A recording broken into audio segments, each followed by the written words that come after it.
Thank you, Squarespace, for sponsoring this video.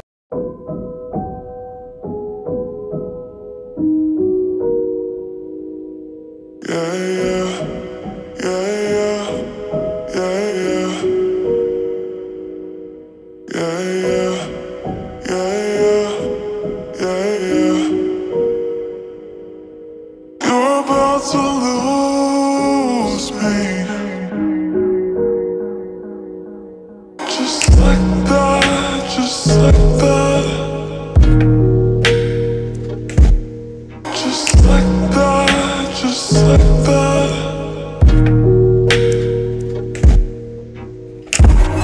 Forever's never gone so fast.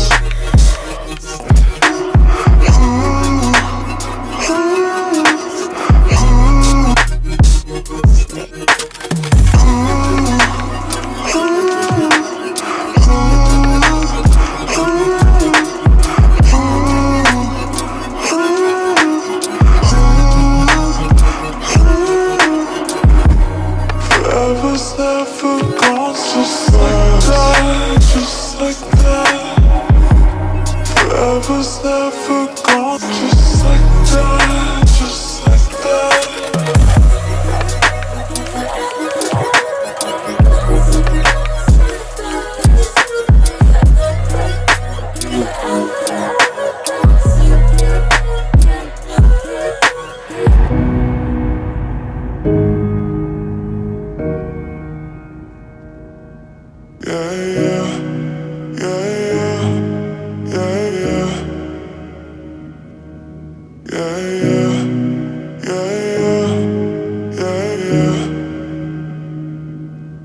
You're about to lose me.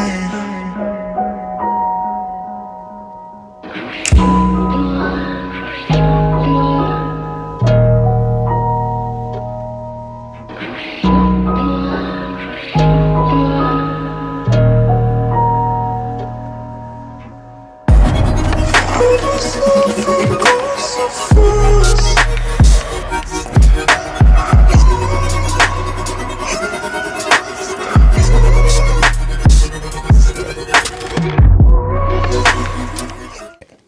Every photographer should own a 24-70 lens or an equivalent focal length. I believe that because we don't know what we're gonna be hired for. And I found that when I would show up to a job with a 35 and 85 thing and I can cover it all, you will soon realize that you need versatility. So definitely an essential lens for any photographer, right? But this is the thing. My 24-70 G Master isn't being used as much anymore. It's in my bag. I'm shooting a lot of portraits for YouTube and doing that kind of stuff. I'm not using this. So my thought process was, if I sell my 24-70 G Master, which is a $2,200 lens, and buy the Tamron 20-75 for about $900, you know, I could save a lot of money there and I could buy other gear while still having a versatile lens in my bag. So that was my mentality. I thought this was gonna be an easy decision, but it really wasn't. And I'm gonna explain to you why it wasn't. So after comparing them and looking at the files, I found that the G Master was pretty much better in every way. Now, when I say better in every way, I'm not saying it blows it out of the water. It doesn't. It is a sharper lens, does have better bokeh, does have better control in shooting like backlit situations in terms of flaring and ghosting. This performs better. Also, low light autofocus, which is another big important one when shooting events. The Tamron 20-75 for $900, you're getting, I mean, tremendous bang for buck. It is not a soft lens by any means. It still performs really, really well. I was actually surprised at how good it performed.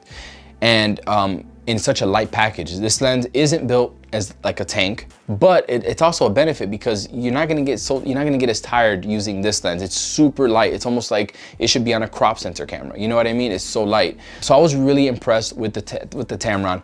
The thing that really made this decision complicated for me was the focal length. So originally I didn't think that losing out on that extra 4mm on the wide end would be a big deal, but it was.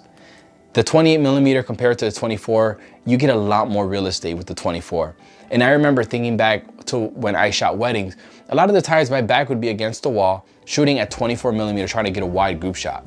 And to think that with a 28mm, I would have to probably repose them because this lens is just not that wide. So with that in mind, I think that that could be the biggest deal breaker for someone looking for a zoom lens for events and weddings. I personally think that for a professional wedding photographer, someone that does this for a living, or you do events and this is what you do, you're a full-time photographer, I think you would be better off with the 24-70 just because of that. Having that extra focal length on the wide end makes a big difference when you're in a tight spot. 20-75 does give you amazing versatility, but that extra 5mm on the end doesn't make much of a difference. So that right there, it can be a deal breaker for a lot of people. For me, like I said, this lens is collecting dust. I'm gonna go ahead and go with the Tamron 20-75 and feel confident that I'm gonna get still great image quality and great performance out of this lens right here. Another great thing about downgrading from my 24-70 to the 20-75 is that this lens would perform better on a gimbal. So I have the Weeble Lab, the smaller one, and I know this lens paired with a full frame camera won't give me any issues in terms of weight. This lens, maybe it will. And me, I like a lighter gimbal setup anyway, so this would actually serve a dual purpose for me. So another reason why I'm going with the Tamron. Now, at the end of the day, both of these lenses perform really, really well. Both of them have a lot of distortion on the wide end, so don't think that with the 20mm you're gonna get less distortion. You're still getting a lot of distortion with this one. They both have their pros and cons. I think the G Master is the overall better lens, but you are paying a premium for that. For anyone out there that owns a Tamron, I totally understand why you love this lens so much for the price. It's an absolute steal deal for $900. All right, that is all I have for you guys today. But before I go, I want to send a huge shout out to Squarespace for sponsoring this video. If you're looking for a website, blog, or an online store, make sure to check out Squarespace. I've been using it for a couple of years now. I absolutely love them. Your pictures look so good. The templates are so easy to use and set up. My daughter just walked in. And yeah, so make sure to check out Squarespace. Use the coupon code Manny and you can get 10% off. You're messing up my exposure. Come in here. Come in here. It's Easter. Show off your ears. Hey. Later.